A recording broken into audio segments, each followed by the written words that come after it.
Bismillahirrahmanirrahim. Assalamualaikum warahmatullahi wabarakatuh.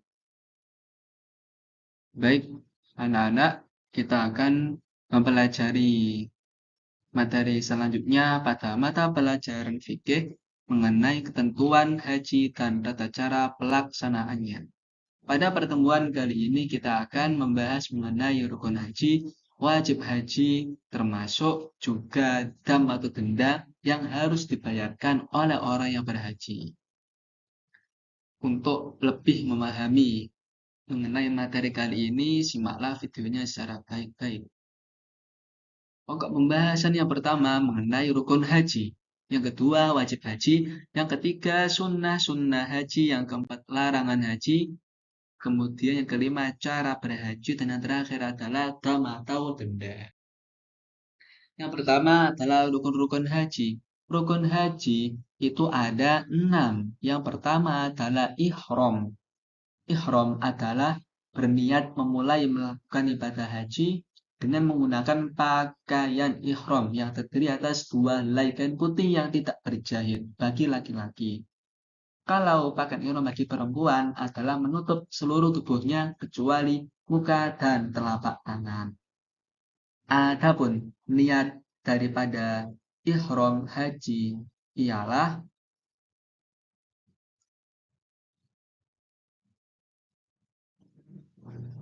ketika setelah memakai pakaian ihram membaca doa labbaika Allahumma hajja.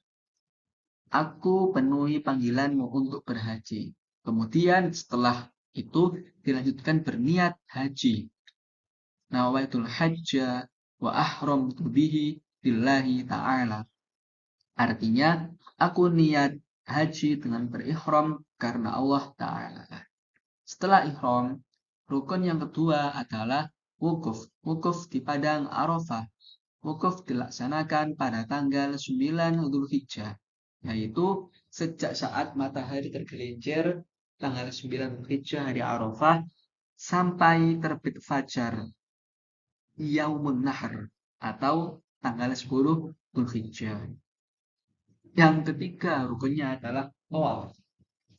Tawaf ifadah, yaitu mengelilingi Ka'bah sebanyak 7 kali, dimulai dari Hajar Aswad dan diakhiri di Hajar Aswad pula. Nah, macam-macam tawaf dalam haji itu ada 5 ya. Yang pertama adalah tawaf umroh, yaitu tawaf yang menjadi salah satu rukun umroh.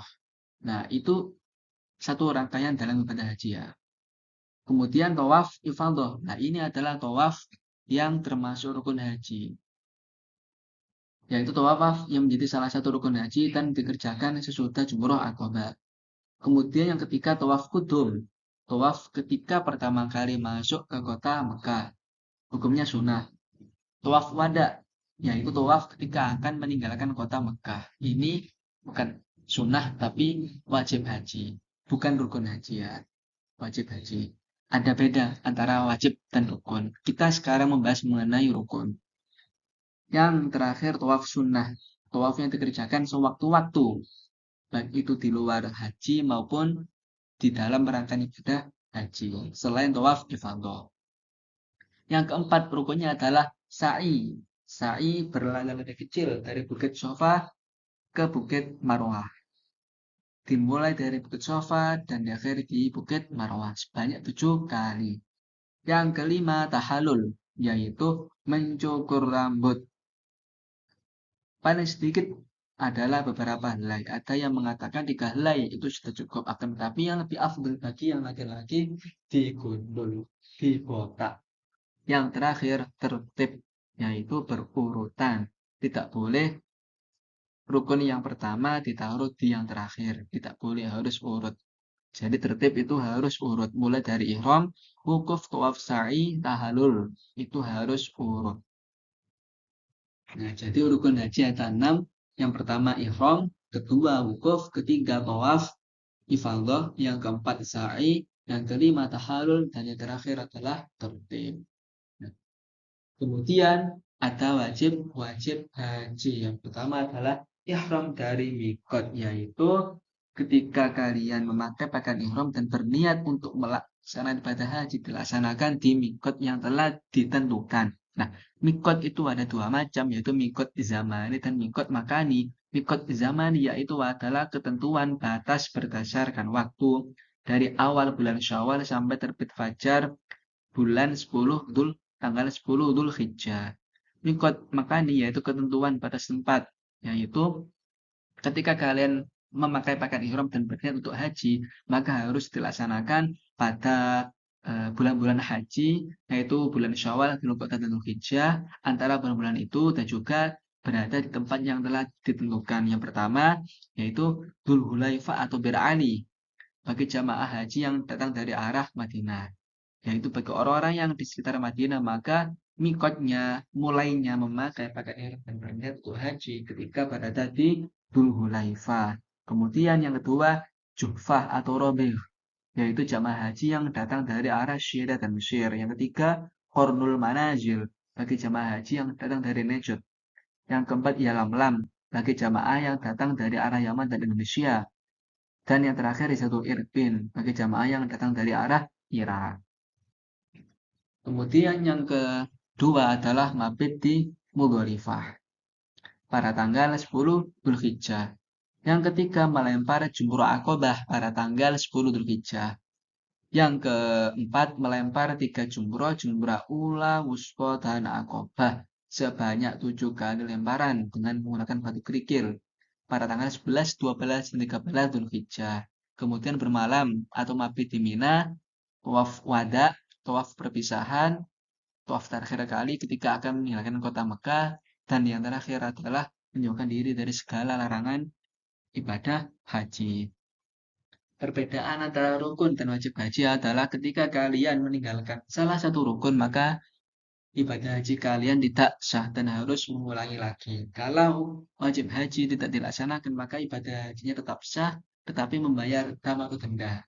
Damnya berapa, dendanya berapa, akan dijelaskan pada materi berikutnya. Yang ketiga adalah mengenai sunnah-sunnah haji. Ada beberapa sunnah. Yang pertama harus mandi. Ya, mandi akan haji. Membaca talbiyah. Labbaik Allahumma labbaik labbaik la syarika laka labbaik. Innal hamda wa ni'mata laka wal mulk la syarika lak. Kemudian berdoa sudah membaca talbiyah. Kemudian membaca zikir ketika tawaf. Tawaf tidak hanya mengelilingi saja, tidak hanya berputar saja, tapi ada doa-doa tertentu. Kemudian sholat 2 rakaat setelah tawaf. Kemudian masuk ke Ka'bah dan melaksanakan tawaf. Dan akhir adalah tawaf qudum. Ya, itu beberapa sunnah haji. Kemudian larangan-larangan berhaji. Larangan-larangan berhaji yang pertama adalah larangan dalam berpakaian. Nah, jadi ketika berhaji untuk laki-laki maupun perempuan tidak boleh memakai pakaian yang berjahit. Tidak boleh memakai pakaian yang berjahit. Dan tidak boleh pakaiannya diberi wangi-wangian. Kemudian ketentuan khusus bagi laki-laki yaitu selama melaksanakan haji, maka yang laki-laki dilarang menggunakan pakaian yang dijahit. Menggunakan sorban, celana, mantel, sepatu yang menutupi mata kaki atau memakai kaos kaki itu tidak diperbolehkan. Harus 2 helai pakaian yang tidak dijahit. Kalau bagi wanita itu larangan menggunakan cadar dan sarung tangan. Jadi telapak tangannya itu terbuka dan juga wajahnya kelihatan. Tidak boleh bercadar.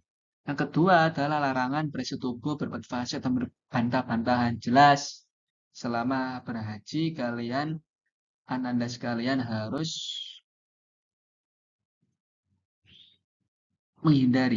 menjauhi perbuatan-perbuatan kayak bersetubuh, berbuat fasik, yaitu kayak mencuri, berbohong, dan sebagainya, berbantah-bantahan, satu sama lain bertengkar, yaitu dihindari. Kemudian larangan memotong kuku, merontokkan rambut, dan membunuh kutu kepala. Nah, jadi ketika berhaji kalian tidak boleh potong kuku. Kalau potong kuku, maka konsekuensinya adalah kalian harus membayar dam atau denda. Sebelum berhaji, usahakan kuku kalian sudah dipotong. Merontokkan rambut, nah ini tidak diperbolehkan. Rambut rontok satu, kena dam. Jadi harus berhati-hati. Dan membunuh kutu kepala, jadi ketika kepala kalian gatal dan sebagainya, maka jangan dikukur. Jangan digaruk. Takutnya nanti ada kutu kepala dan pas sengaja kalian bunuh. Nah, itu kalian akan juga denda. Kemudian larangan berburu binatang. Jelas di sana ketika berhaji, maka berburu binatang tidak diperbolehkan. Harus ditahan sampai setelah melaksanakan ibadah haji. Kemudian adalah cara-cara dalam berhaji. Nah, cara-cara dalam melaksanakan ibadah haji itu ada 3 cara. Yang pertama adalah haji ifrad. Haji ifrad yaitu mengerjakan haji lebih dahulu baru kemudian melakukan ibadah umroh. Cara ini tidak dikenai dam atau denda. Yang kedua adalah haji tamattu, yaitu mengerjakan ibadah umroh baru kemudian ibadah haji. Cara ini sering dilakukan oleh orang Indonesia dan cara ini juga akan dikenai dam atau denda. Yang ketiga adalah haji kiron, mengerjakan haji dan umroh secara bersama-sama dalam satu niat. Cara ini juga dikenai dam atau denda. Nah, jadi cara-cara dalam berhaji itu ada 3 cara ya teman-teman sekalian, anda sekalian. Ada haji ifrad, haji tamattu, dan juga haji kiron. Nah, dari ketiga cara ini, ya, yang akan dikenai dam atau denda hanya haji tamattu dan haji kiron. Haji ifrad tidak dikenai dam atau denda. Kemudian setelah kita mempelajari mengenai cara-cara berhaji, maka yang terakhir kita akan mempelajari mengenai dam atau denda. Nah, dam atau denda merupakan denda yang harus dibayarkan oleh orang yang tidak mengerjakan wajib haji maupun orang yang melanggar ketentuan larangan haji. Adapun dam atau denda yang sudah ditentukan oleh syariat Islam bisa dijabarkan sebagai berikut. Ananda tulis ya. Yang pertama adalah orang yang meninggalkan salah satu wajib haji, yaitu berupa tidak ihram dari mikot, tidak bermalam di Mudholifah, tidak bermalam di Mina, tidak melempar jumroh, tidak tawaf wada, terlambat hadir di padang Arafah, menjalankan haji tamattu dan haji kiron, maka dam dendanya adalah menyembelih 1 ekor kambing, atau jika tidak mampu maka puasa selama 10 hari yang terdiri dari 3 hari di rumah, 3 hari di tanah haram, 7 hari ketika sudah berada di tanah air.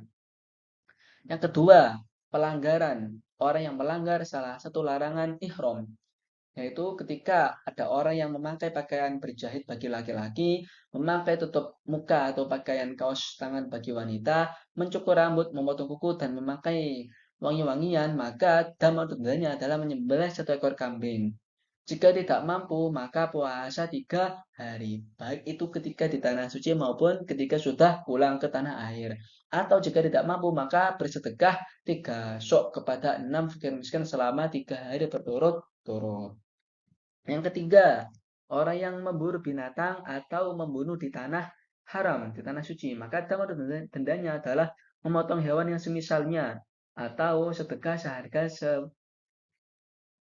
jumlah binatang yang dibunuh tadi. Kemudian yang keempat, pelanggaran orang yang memotong pepohonan besar dan orang yang memotong pepohonan kecil. Orang yang memotong pepohonan yang besar, ukurannya besar, secara umum itu adalah damnya memotong unta atau sapi. Kemudian orang yang memotong pepohonan yang kecil, maka hanya memotong 1 kambing saja.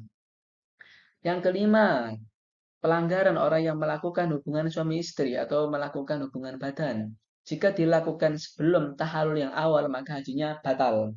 Nah, jadi ada 2 tahalul ya, tahalul awal dan tahalul yang kedua. Ketika sebelum tahallul yang pertama, yaitu rukun haji yang tahallul tadi itu belum dilaksanakan, terus berhubungan badan, nah itu hajinya tidak sah, harus mengulang. Kalau melakukan hubungan badannya atau bersetubuhnya setelah tahallul yang awal, setelah rukun haji yang tahallul tadi itu terpenuhi, maka tetap sah. Tapi harus membayar denda. Dendanya apa? Yaitu jika dilakukan bersetubuh dilaksanakan setelah tahun yang awal, maka menyembelih onta atau sapi atau 7 ekor kambing. Jika tidak mampu, maka bersedekah seharga onta atau sapi atau 7 kambing. Yang keenam, pelanggaran orang yang sedang haji terhalang oleh sesuatu sehingga hajinya tidak sempurna. Maka hanya menyembelih satu hewan kurban. Entah itu sapi atau unta atau kambing. Menurut kadar kemampuan yang berlaku. Pokoknya menyembelih hewan kurban. Contoh haji yang tidak sempurna gimana? Misal kalian sudah melaksanakan beberapa rangkaian haji. Ternyata belum sampai selesai itu ada pengumuman jamaah haji semuanya dipulangkan karena ada kondisi darurat. Maka seperti itu haji kalian maka kan nggak sempurna. Disempurnakan dengan apa? Menyembelih hewan kurban tadi itu. Kemudian yang ketujuh adalah menikahkan atau melakukan akad nikah. Nah, jadi selama berhaji itu dilarang ya menikahkan maupun melakukan nikah. Nah, ketika ada orang yang melakukan seperti itu, maka akan dikenai dam atau denda. Apa dendanya? Maka bagi orang ini, mohon maaf, tidak dikenai dam atau denda. Akan tetapi, akad pernikahannya tidak sah. Saya ulangi lagi, ketika ada orang yang melakukan larangan berhaji, menikahkan atau melakukan akad nikah, maka tidak dikenai dam. Akan tetapi, akad pernikahannya yang dilangsungkannya itu tadi tidak sah. Nah, otomatis ketika sudah menjalin akad nikah, ketika berhaji, kemudian bersetubuh, maka itu nanti akan mendapatkan dam atau denda yang berat. Karena itu sama dengan zina. Karena akad nikahnya tidak diakui, tidak sah. Kenapa? Karena sedang berhaji. Jadi pada intinya ketika haji itu tidak boleh menikahkan ataupun menjalin pernikahan. Mungkin ini materi yang bisa saya sampaikan kepada Anda sekalian. Mohon disimak baik-baik. Tetap semangat dalam belajar. Terima kasih atas perhatiannya. Wallahul muwaffiq ila aqwamit thoriq. Wassalamualaikum warahmatullahi wabarakatuh.